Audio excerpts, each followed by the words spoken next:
I just want to thank you for all joining in for this meeting. Um, I kept going back and forth of what I wanted to do. So I think I landed on these two questions. I had mentioned before in our last meeting that I was kind of inspired by Brother Moses' group, going through the Bible study that he's doing, and is going through all the books of the Bible. So kind of starting off all over again. I wanted to see if my view of different things have changed. But some of them I kept noticing. I was like, man, I still have like some of those questions that are still there, or some of those questions are maybe I answered a little bit differently. So I kind of read the stories a little bit differently. And these two, I remember they bothered me for a long time, even before I started reading the Bible. And there were questions that I had growing up during church that never really made sense to me. So these are two of the questions that I really wanted to go over them. Um, the I had already knew that I wanted to do these questions before, to bring them up in some way, but wasn't sure how. And I had them already written out on what I wanted to do until I been reading one of the materials. I've been listening to some of the material that I have been listening to recently over the past few months, which really changed my perspective on how I looked at these stories.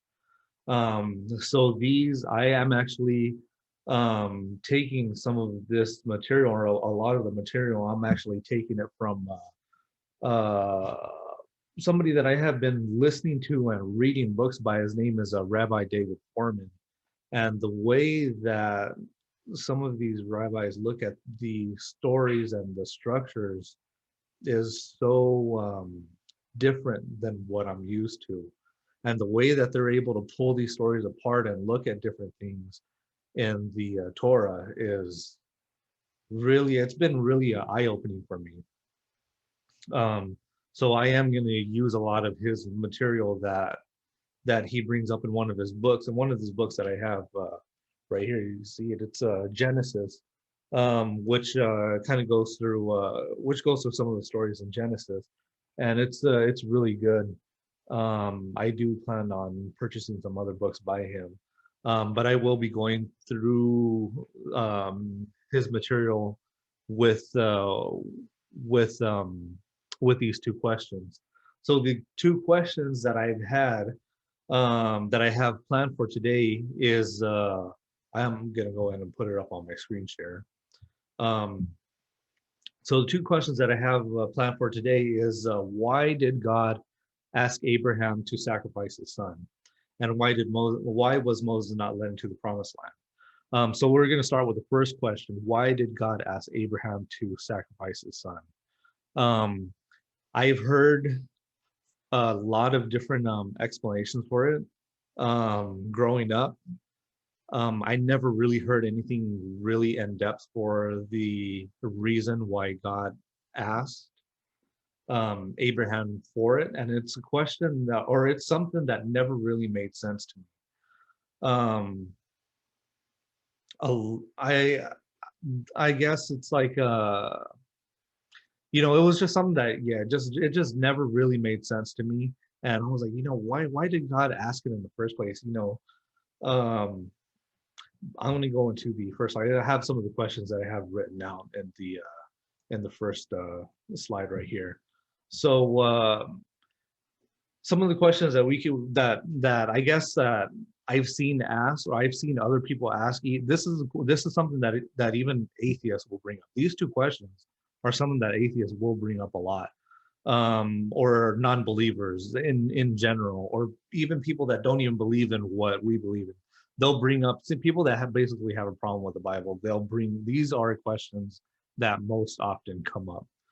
Um, and these are questions that they will ask, and these are also some questions that I have asked.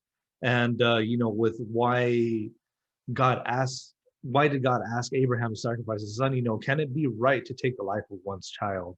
What's the point of the whole story? Why would God arrange for such a test? And if it's about proving how much faith Abraham had and how loyal he would be, would we have to do the same? Because then we'd be serving a God that demands human sacrifice, and not just any sacrifice, but our own children. This would be the very thing that God he had forbade, and he angered when other people did it. So when he forbade it and angered when other people did it, wouldn't that be contradictory? Wouldn't that be contradictory to God's nature? It's and asking all these questions, is something that just never really made sense to me until I started looking up explanations for it and wanting to see what other people um, said about it. And I'm going to be taking this material from Rabbi David Foreman, because I think so far this has been some of the best. This has been probably the best explanation that I found for it, or some of the best explanations that I found for it. So first off, we're going to start off, the story of the sacrifice of Isaac. It is in part the structure of a chiasm, like the one that we went over in our last meeting. So if you remember in our last meeting, a chiasm basically is just a pattern that we find in the Bible through different stories. And the chiasm is a structure to show us what we must find in the center. So what we find at the center of the chiasm is a lesson to be learned that we can take from the story and what was shown to Abraham. So to show that we do in fact have a chiasm, we can look at the passages between verses 6 and 9. So I have the passage that's written right here, and this also shows the passage written in Hebrew right here. So this is Genesis 22, 6 and 8. So this is where we'll find our first parallel. So our first parallel, it starts with 2 repetitions that and ends at the ends of verses 6 and 8. And where it says, and they went both of them together. So you will see this highlighted in red. And reading the whole thing, it says, and Abraham took the wood from the burnt offering and laid it upon Isaac, his son, and he took in his hand the fire and the knife, and they went both of them together. And Isaac said to Abraham his father, and he said, my father. And he said, here I am, my son. And he said, behold the fire and the wood, but where is the lamb and the burnt offering? And Abraham said, God will provide himself the lamb for the burnt offering. And they went both of them together. So we'll see that we see that parallel, and they went both of them together, the exact same thing. And when you see 2 parallels close together, you know that there's meaning behind it. And you know that there's meaning behind it and could be the work of a larger pattern, like a chiasm. So then we can expand further to the beginning of verse 6, and we'll expand further to verse 9. So what we have right here, verse 6 we had just read, and verse 9 it says, and they came to the place which God had told him of, and Abraham built the altar there and laid the wood in order and bound Isaac his son and laid him on the altar upon the wood. So the first, it describes Abraham and Isaac walking up the mountain, carrying what's needed for the offering, and the second describes Isaac being tied up and ready for sacrifice. Now, at first, this doesn't really seem similar, but upon closer inspection, you can see that there are certain similarities to each one. One object appears in each verse, which is wood. And in verse 6, Isaac is carrying the wood. And in verse 9, Isaac is tied up and being placed on top of the wood. When Isaac is carrying the wood on verse 6, one way that we could think about it is, how would he be carrying them? Well, they would in fact have to be tied up together in a bundle on Isaac's back. So here we will find the second parallel. First, Abraham places tied up wood on top of Isaac, and then later we find Abraham places tied up Isaac on top of wood. So this is where you will see the chiasm. So we have where both of them went together, and we have where tied up wood on Isaac is at the top and tied up Isaac on wood is at the bottom. So if we expand further, we can expand further to verse 1 and 11, which you will see here. And in verse 1 and 11, it begins and ends almost exactly the same with Abraham saying, "Here I am." So you will see that highlighted in green. Here I am, and here I am in verses 1 and 11.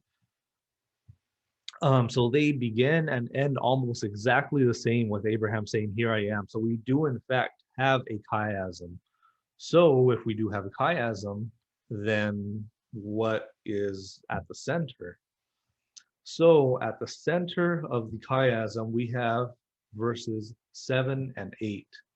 The center of the chiasm is a conversation between Abraham and Isaac.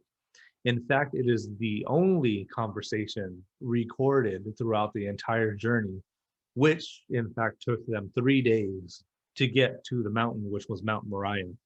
And an interesting detail that I have heard, and this comes from Marty Solomon, that I had mentioned before that I had been also listening to.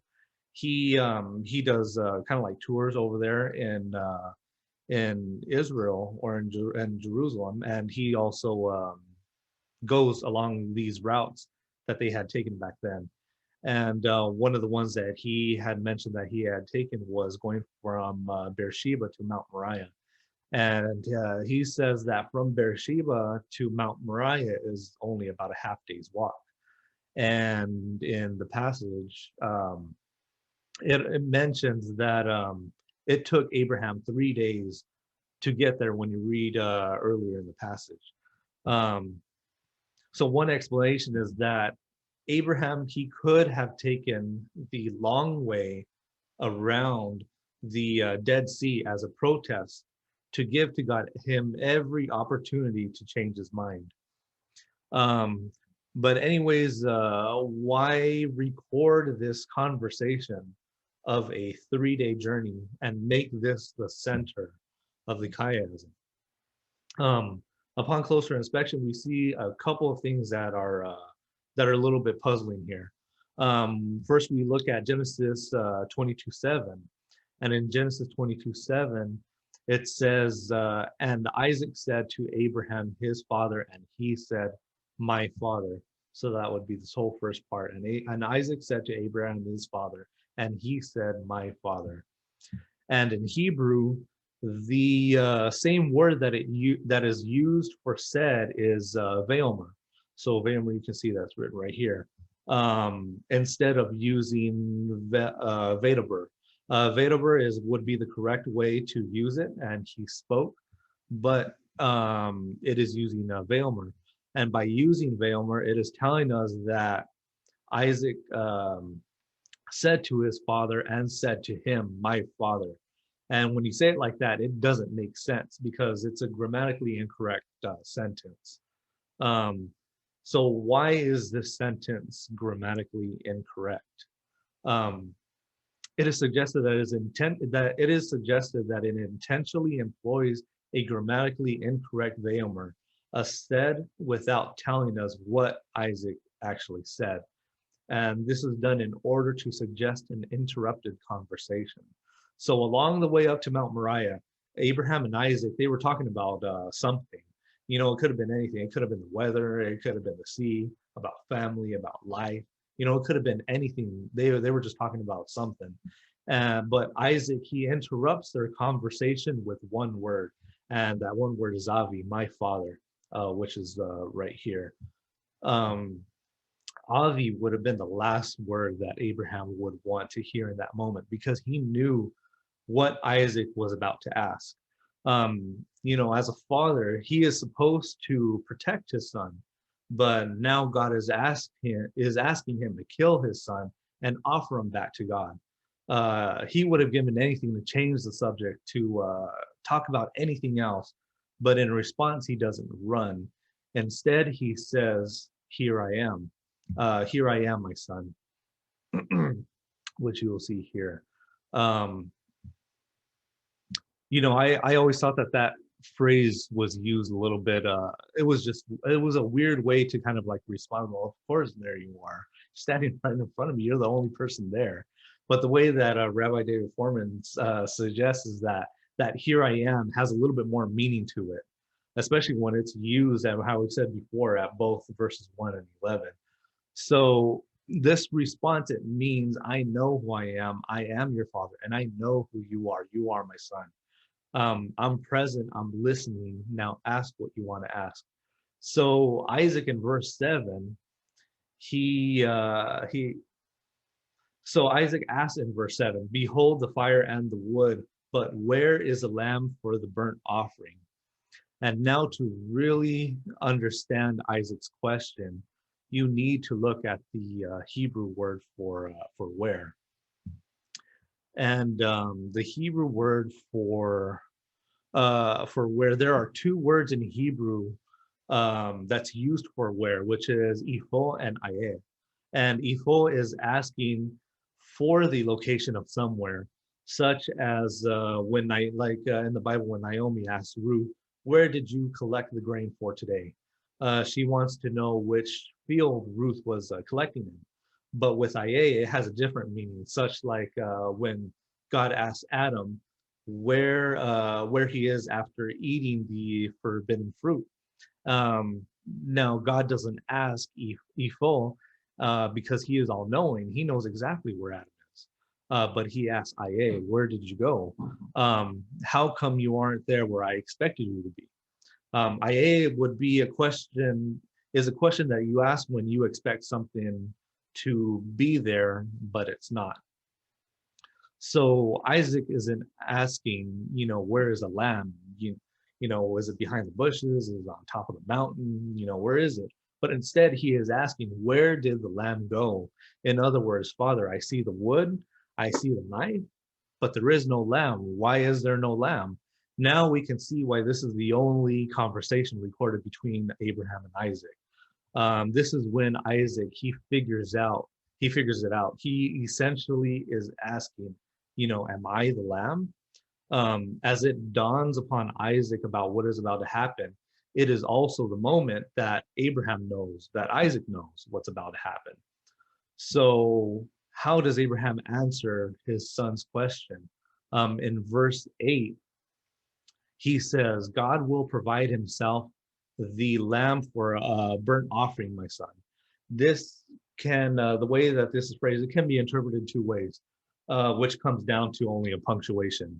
On one hand, I have it written down right here. It can be, God will provide himself the lamb for a burnt offering, my son, or God will provide himself the lamb for a burnt offering, which is my son.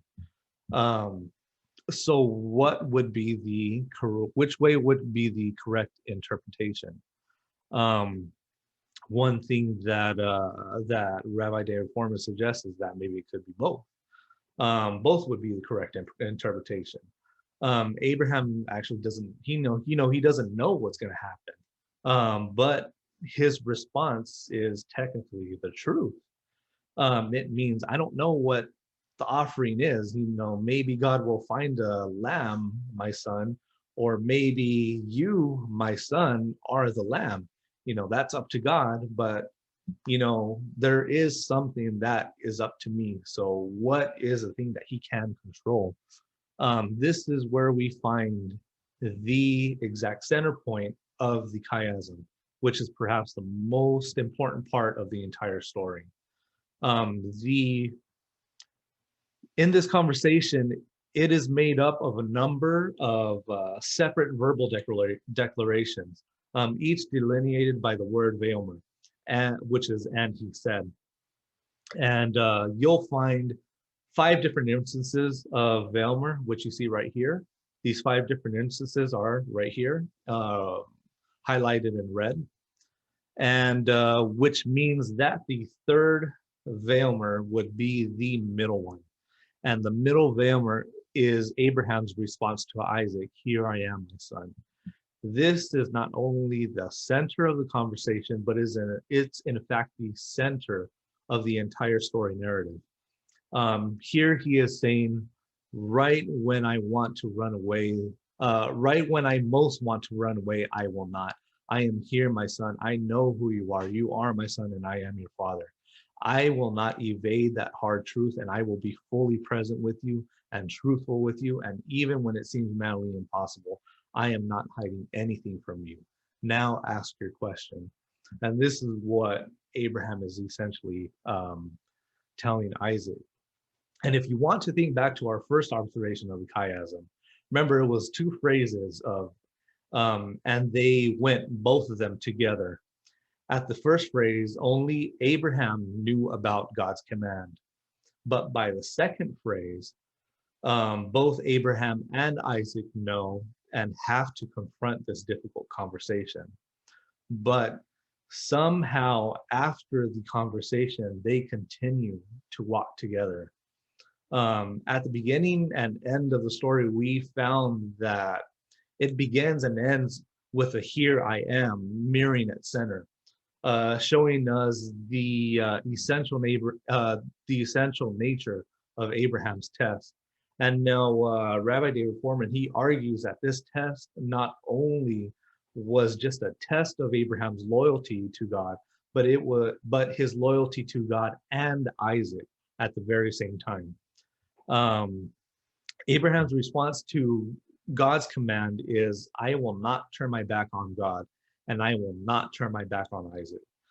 Even when it seems like an impossible task where you have to pick one or the other, Abraham says, I will be loyal to God and to Isaac. I will be there for both of them, and I don't know what's going to happen at the top of the mountain. That's up to God. But until then, I am here, and not just for God, I am here for my son too. This is the importance of this chiasm and the story. There is also another added thought when Abraham he is stopped from killing Isaac.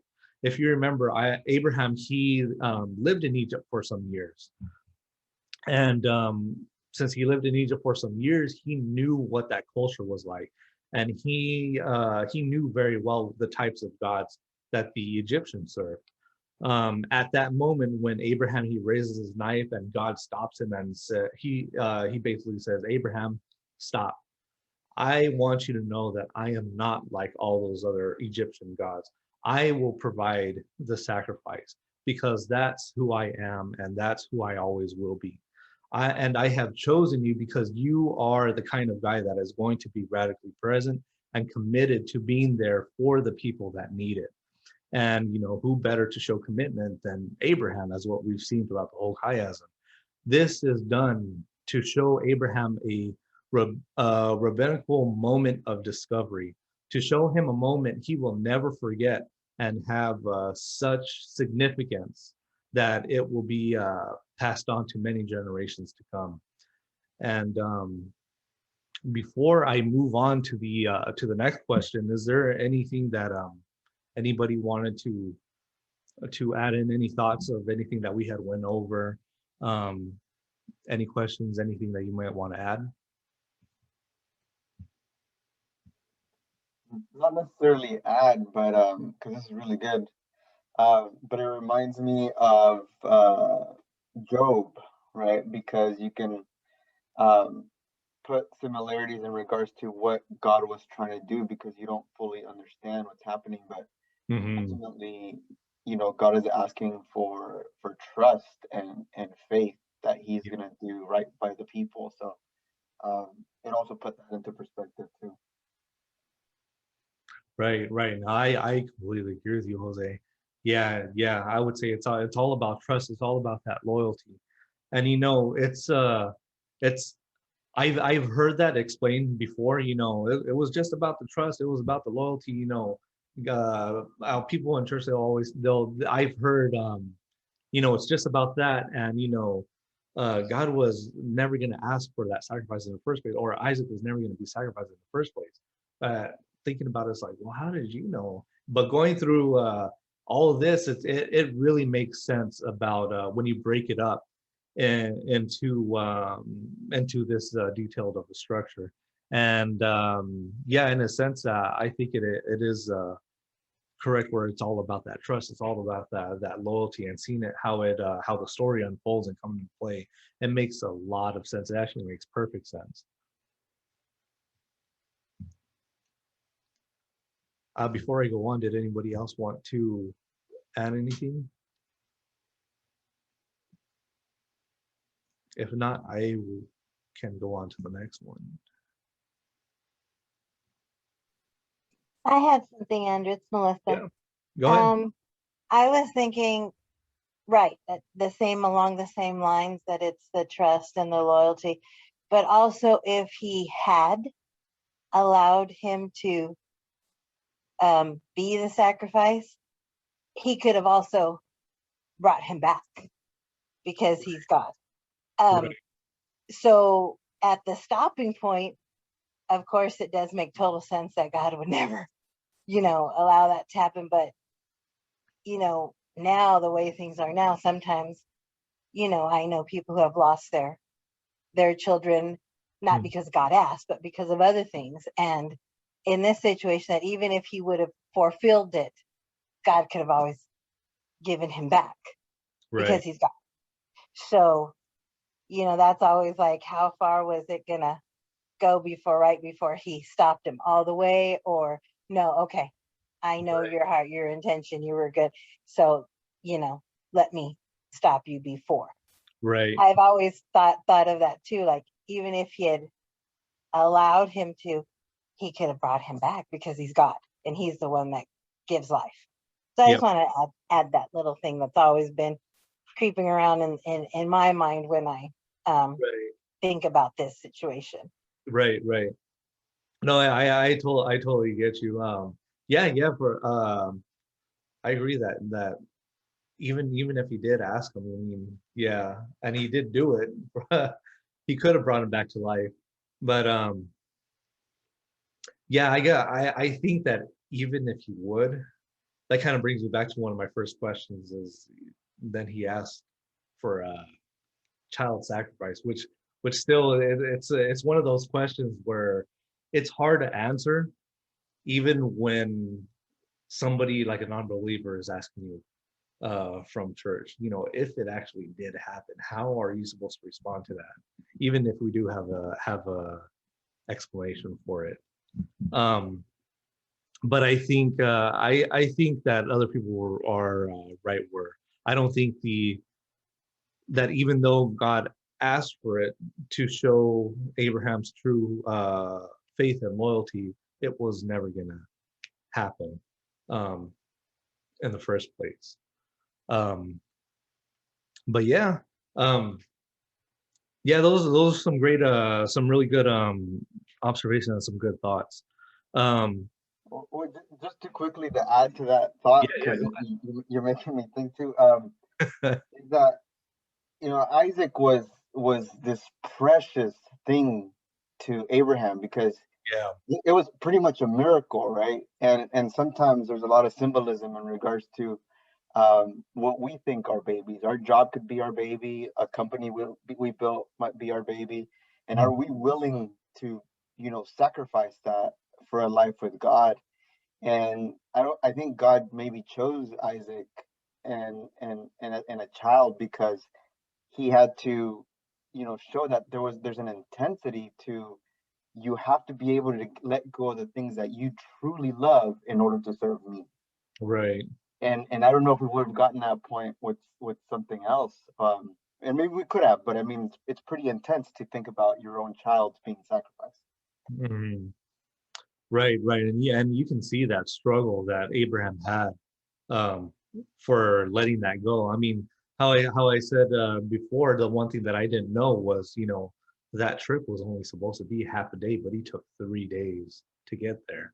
He was trying to drag it out as long as he could, basically because it was a hard decision, even though he knew it was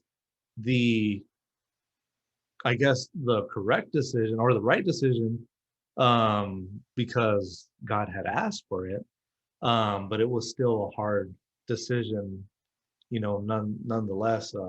But I mean, it's interesting to think about. It's interesting to wonder about. But I really like the explanation that Rabbi David Foreman had gave in his book, and I thought that it was a really neat way on how to rip apart that whole story and see the details of the intricacy behind it.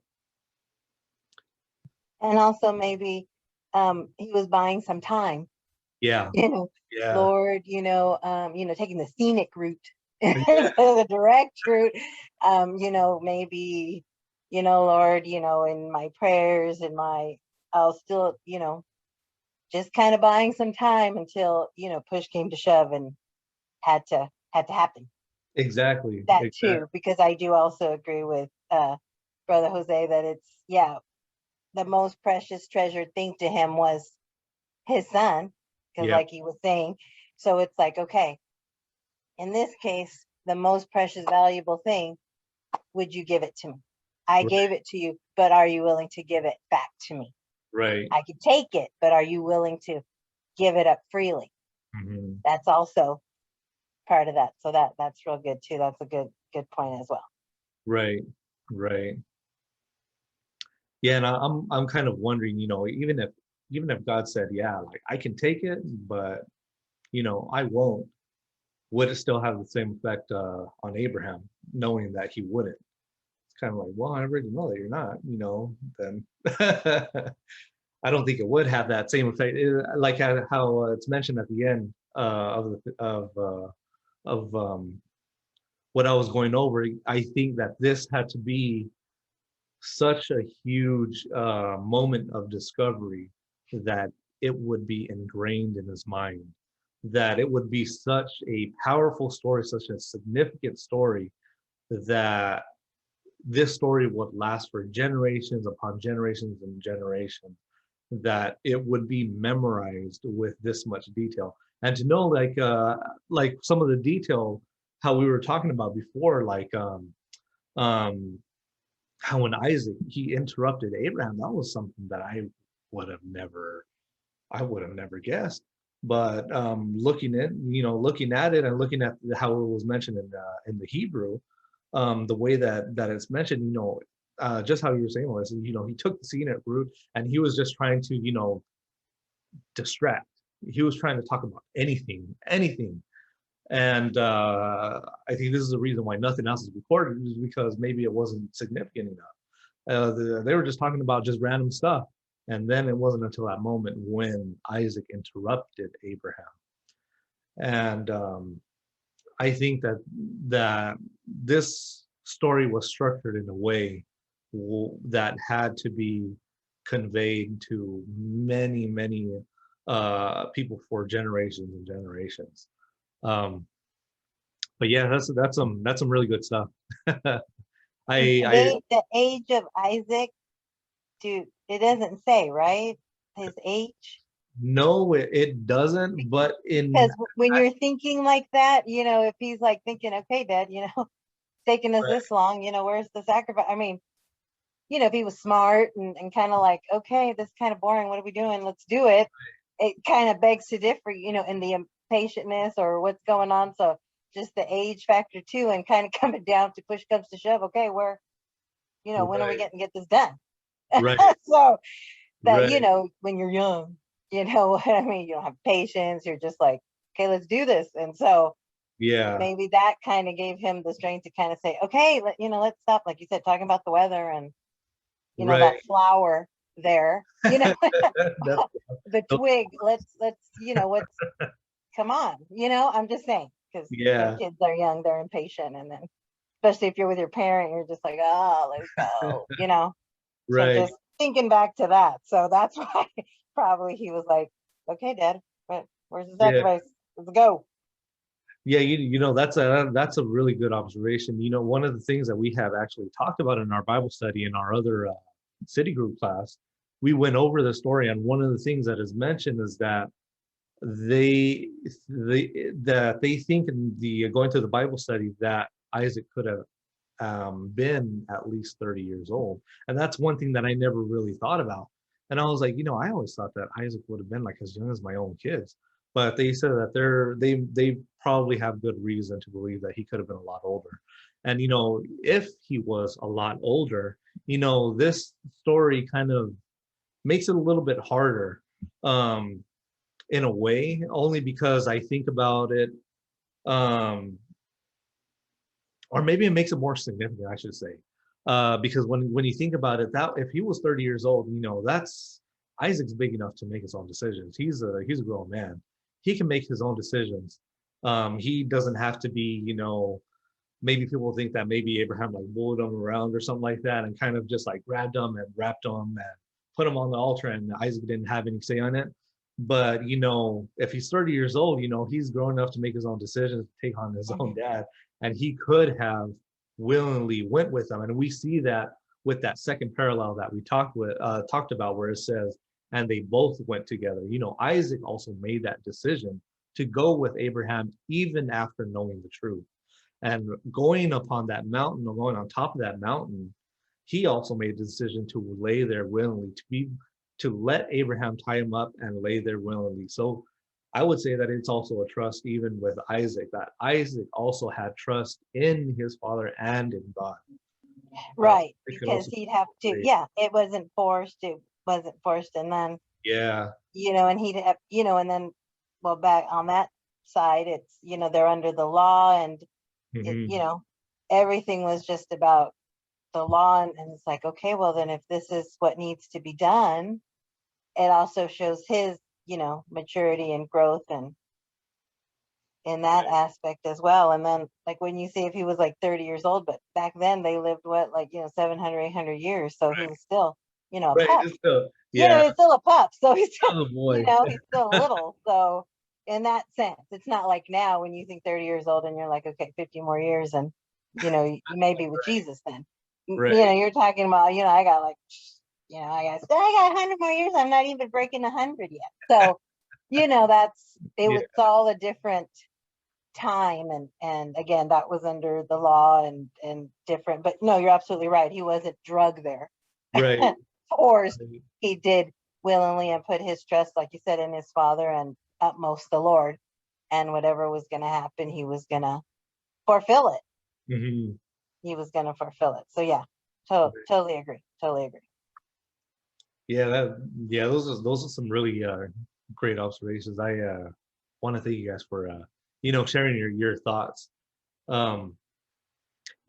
can go ahead and go on to the next question.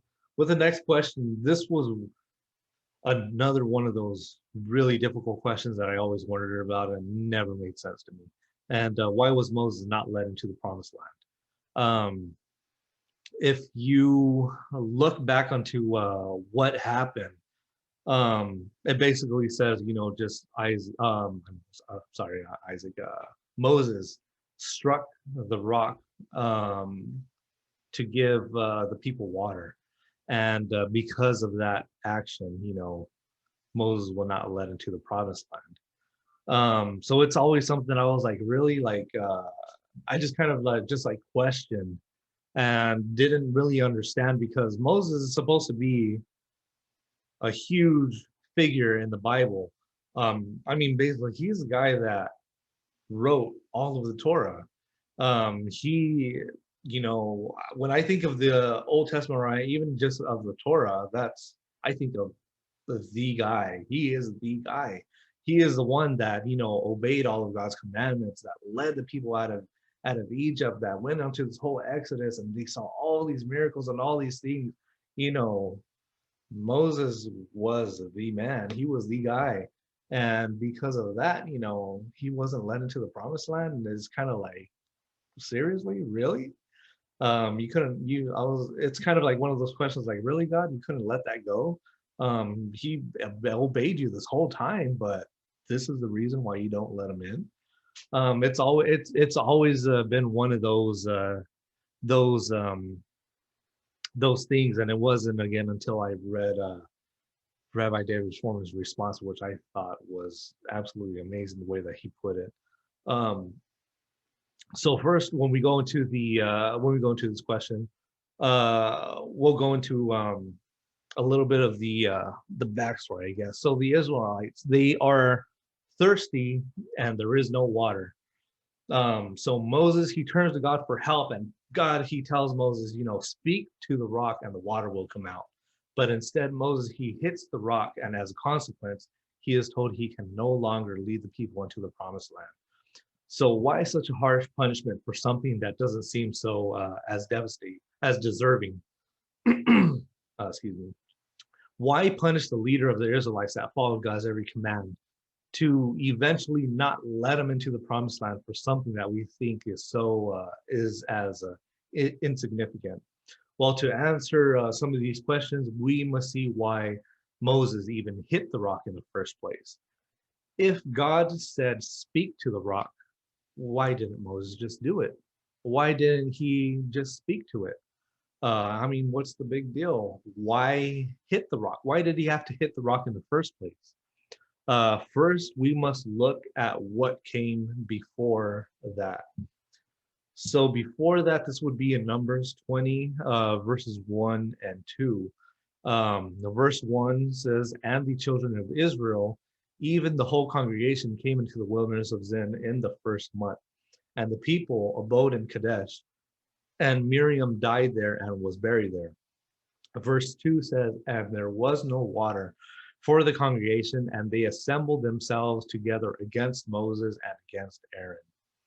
The beginning of verse 2, and there was no water for the people, it seems to connect that event with the one that just happened, which is, and Miriam died there. But what does Miriam's death have to do with there not being any water? What does Miriam's death have to do with anything? Well, we have to look back at what happened throughout the Exodus. So looking back, I have a map that's shown right here, and this was going through the whole Exodus. There were three water crises that took place, and you'll see the first one, they're marked by the red dots. So this is number 1, number 2, and number 3 way up here. So the first one that's way down here, the first water crisis, it took place in Exodus 15, just as after Israel comes out of Egypt and crosses the Red Sea. After they cross, they walk for 3 days in the desert and can't find water. Now, this issue, it's resolved after God tells Moses to throw a piece of wood into a bitter oasis that was nearby. And miraculously, the water turned sweet, and then they were able to drink it. The next water crisis, which we can see right here, it comes in Exodus 17, when Moses cries out to God and says that the people are going to stone him because they're so desperate for water. Interestingly enough, this water crisis is solved by actually hitting the rock. So God tells Moses to hit the rock, and the rock will give its water. Now, if you look at where both crises happened, they happened where they should have happened. Crisis number 1, it happened 3 days after the journey into the desert, just when all the water would run out and the people would start to dehydrate. So remember, the longest you can go without water is about 3 days, so that would be about right. Crisis number 2, it happens a few days later when all the water reserves run out again and they're in need of water again. But crisis 3, it happens 40 years later, right before they come into the promised land. So where do they get water for 40 years? Well, the rock that was hit in the second water crisis, that rock that was hit was actually named Miriam's well. Evidently, the rock that was hit never stopped giving water. It was like their portable water source. But when did it stop giving water? This happened right after Miriam dies. And this is implied in verse 8 in Numbers 20. So Numbers 20, verse 8, it says, and speak ye unto the rock before their eyes, and it give forth its water, and thou shalt bring forth to them water out of the rock. Thinking about it, they are in a desert. Remember, the desert is just full of rocks everywhere. So which rock is Moses supposed to speak to? Maybe there is the rock, like it's mentioned in verse 8. when it says, and speak ye unto the rock. And later when it says, and thou shalt bring forth to them water out of the rock. Maybe there is a the rock. It would be the rock that's been giving them water this whole time. And God, he tells him, just speak to the rock and it'll give water.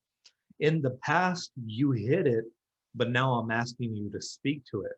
But before getting into the reason why he actually hid it, we have to dig a little bit deeper and ask what is actually Miriam's role in all of this? What does Miriam have to do with any of this?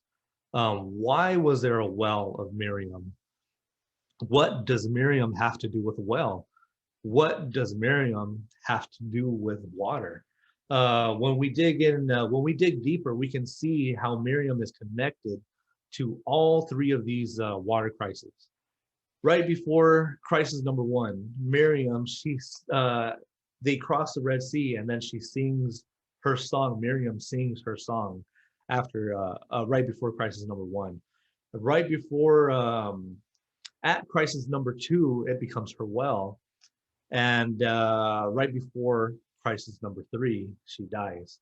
Now her connection, it runs even deeper when we look at her name.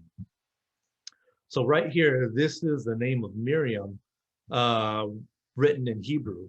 Right down here, these are the vowelizations that are put on the characters for the writings in Hebrew. So when you take Miriam's name in Hebrew and you remove all the vowelizations, which are these down here, when you remove the vowelizations from her name, you are able to make three different words. So you can make three different words out of Miriam's name if you remove all the vowelization out of it. And this would be her name written without the vowelizations, and these down here would be the different vowelizations put in different orders. So if you vowelize it in one way, it would mean bitter, which would be right here. If you vowelize it in another way, it would mean to flip up or to lift up. And if you vowelize it again in another way, it would be it can mean rebels. Now, when you think about it,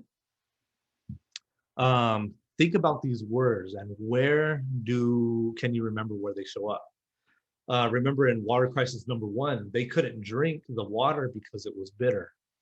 In water crisis number three, right before Moses, he hits the rock, he lifts up his hand. And right before he hits the rock, he speaks to the people and he says to them, "Hear now, you rebels." Every single variation of Miriam's name shows up in each water crisis. But why? To answer this question, we have to look at Miriam's connection to water itself. When you look at Miriam's connection to water itself, it takes us back to the very beginning when we meet Miriam at water. The Egyptians were casting Jewish infants into the Nile, and in desperation, the mother of Moses, she places them into a basket and into the water. Now Miriam, she stands by and watches Moses drift down the Nile, and she intervenes when the daughter of Pharaoh finds Moses. At the Nile, Miriam, she saves him. And it wasn't just the Nile where she saved him. Right before the crossing of the Red Sea, the people, they stand and they watch. They stand and watch with Miriam, which is the same Hebrew phrase that is used at the beginning when Miriam stood and watched Moses. Right when Moses parts the Red Sea, he says, "Stand and watch," which again is the same phrase used. It is here where we see that it is Miriam's faith that taught them how to stand and watch. Why standing and watching? It was a faith saying, "I don't know what's going to happen, but I have faith in God that everything is going to be okay." When the sea splits and the people, they walk across, Miriam, she sings her song, but Moses is threatened by water yet again at where water crisis number 2 happens. Here he says, they are so desperate that they're going to kill me, they're going to stone me. But God tells him to hit the rock, and the rock becomes Miriam's well. Miriam somehow saves him again one more time. And for 40 years, Miriam's well sustains everyone. But then she dies and the water stopped at the same time. Then the people are going into another water crisis, one that they haven't seen in a very long time. They haven't seen for 40 years. And Moses, he says, listen, you rebels, do you really think that we can get water out of this rock? But if he was talking to his deceased sister using her vowelization, you can interpret it in another way where it would say, listen, Miriam, do you really think we can get water out of this rock without you? Moses, he mourns the death of his sister, and he himself has a crisis moment. He tries to go back to a time when he was able to strike the rock, when Miriam was there and the rock became her well. But Miriam, she is no longer there, and he asked him to just speak to the rock. All he had to do was just stand and watch. God asked him to have faith in him, and the kind of faith that Miriam taught him.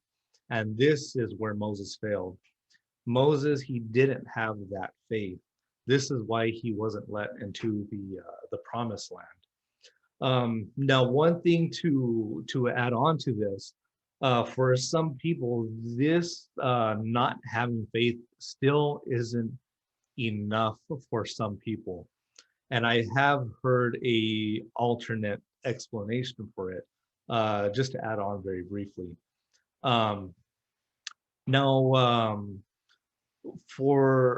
So there is another alternative that I have heard that have also could have happened in Moses' mourning and his frustration with just losing his sister and the well drying up and there being no water, and then all the people are coming after him. And when he strikes the rock, it mentions that he strikes the rock twice. The Hebrew phrase in striking the rock is the exact phrase as when Moses strikes the Egyptian that harms the Israelite back in Egypt, and Moses ends up killing him. So I have heard that some do suggest that Moses may have actually killed 2 people that day in all of his frustration. So which would be a very good, I guess, another very good reason why Moses was not led into the promised land. But whatever the outcome, I mean, this passage is an incredibly difficult one to understand. But I feel that this has helped, at least this has helped me in getting to understand it a little bit better and getting closer to answering a difficult question that I have always had. Now, with that being said, I mean, this is mostly the end. This is all that I have. If anybody else wants to say any thoughts, anything you might want to add on anything that you might think, yeah, it's open for anybody that would like to say anything or any questions that you might have.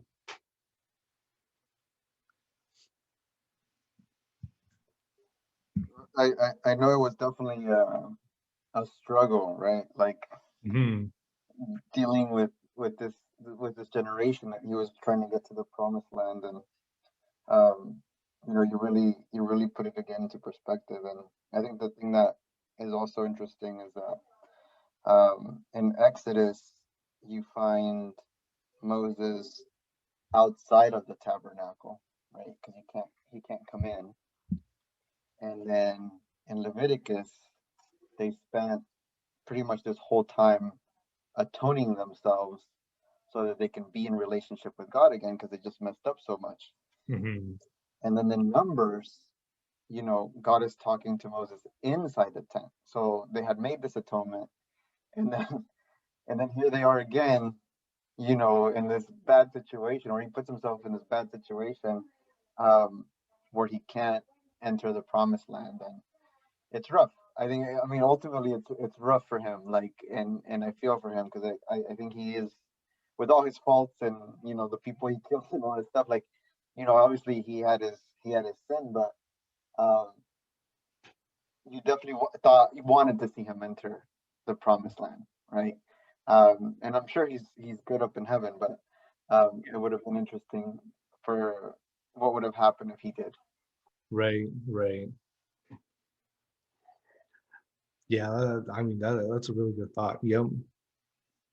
I mean, I'm sure that he is in heaven, but I mean, it's yeah, it's interesting about what happened when you look into it. It's interesting when you really dig deeper into it and really look at the struggles that Moses had throughout that whole time, throughout the whole Exodus. It wasn't just, you know, leaving Egypt, crossing across the Red Sea and freedom. That was it. But there was a lot of struggles that he had um, after that. But yeah, I appreciate the thought. Um, I don't know if anybody else would want to mention anything or have any questions about anything. Well, it says that because they were so stiff-necked, right? Hmm. That whole generation needed to be purged in my mind. That's what it I relate it to, like being purged Right. and cleaned out and ended because they've just, like you both were saying, Moses had his struggles because like you said they took them out and they complained and then they were just really stuck and rooted and embedded in the hardships and the struggles and they couldn't get past that. Right. um and and we could relate it to certain things that we struggle with, but they were just totally like edibles, but and the thing that it was just like, my God. But again, different situation. They were the ones getting the lashes. They were the ones, so you can't be compared to us. But maybe because of the struggles that he had personally and he had with the people, it also had to be part. He was part of that whole group that needed to be purged and didn't enter. Because, Right. like the brother said, yeah, he's all good in heaven. Absolutely. I mean, that's not a question. But maybe because also those things also he had to wrestle with, and then like you said but we think it's one person, but you said it could be two people that day, or whatever the case is, that maybe that also, like, okay, you know what, it's this whole group and you're part of that as well in Hmm. the things. So it's like, because before I thought, well, maybe because they would make it, before I thought, well, maybe they'd make them because they were so into the idolatry, how you were talked about another time, the statue they had done and they had put the babies in there and the Right. killing and the stuff. And then I thought, okay, well, maybe they make this huge shrine and go back to that idolatry. But as you're talking more and knowing more, it's like he was part of that generation, part of that group. And yes, he served the Lord, and yes, but also that whole group had to be purged and had to not go in. So it was like he saw them go in and he could see, but was taken, and God took it from there. Hmm. And it's just like, yeah, it's maybe that wasn't his purpose to enter and just lead them there, because then that's when the next person who God had planned to continue on Right. the leading, and the after that generation was purged to continue from there, Hmm. because that's still part of the old and then this is the new. Maybe, I mean, I don't know, God's wisdom and knowledge is far beyond but we could Yeah. ever fathom. But looking at it, I don't know, it just sparks all these thoughts that maybe this, maybe that, but the Right. bottom line is whatever the thing he wasn't allowed, and that's rough, but Right. you don't know the reasons and the purpose behind it, because when God passes the torch and says that, you end, you finish, and then that keeps going. Right. Because again, who would have known if he did go and what would have happened there? Right. Would that, because God's plan again is perfect. Right. Right. So I think that but I think that the reason why I think the reason why a lot of people will ask it is because it goes against the nature of God, or not even just the nature of God. It just makes him look like a bad guy. When people they pull out all these different types of instances that happen, when you look at it, it's like, oh, so yeah, the Egyptians were might have been horrible at first when they threw all the babies into the Nile River, but God was the one that took out all the firstborns and set all these plagues and did all this stuff. And then when they were out in the wilderness, he also, killed about 3,000 people and took people out. And then at the end, he ends up not letting the most prominent figure that lived at that time not even enter the land that he promised all the people to go into. So it kind of like makes God seemed like a bad guy. But going through a lot of this, it um like how you said, God has a perfect plan for everything. God has a reason, and not just any good reason, he has good reason to do what he does. When you study through each and every one of these things, he has good reason why he did any of these things. And this one was one of the more difficult ones why I couldn't understand if it was a good enough reason or not. But I think the way that Rabbi David Foreman explained it is a good reason when you see Moses' frustration that he had, not just with the people, but the death of his sister. And, going through all the lessons that Moses learned, even though Moses was that prominent figure at that time, uh, God had to kind of like he had to put him through all these things to kind of like build his faith.